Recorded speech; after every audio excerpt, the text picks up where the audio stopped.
sai ka bani gata. Su ne farin cikin dukkanin duniya, musamman ka samu mata mai tarbiya kamar ke, ta yanda kika shigin zuciya.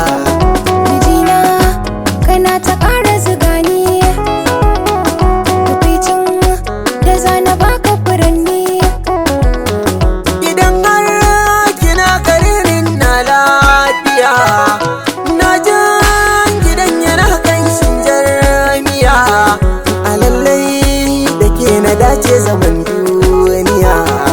Kana raina zana kira ka da mai martaba, mafarkina kana saka ni cikin jazaba.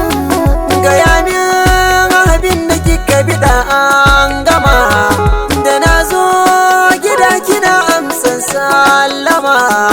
Kice min masoyi ka zama kogin zuma.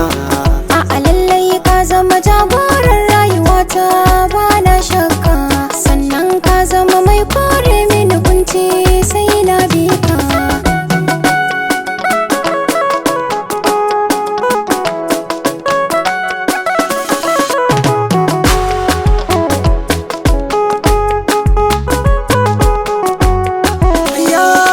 Na faɗan yadda na saba da tunanin kyabar kauna, a cikin raina ke kika nisa kere wula.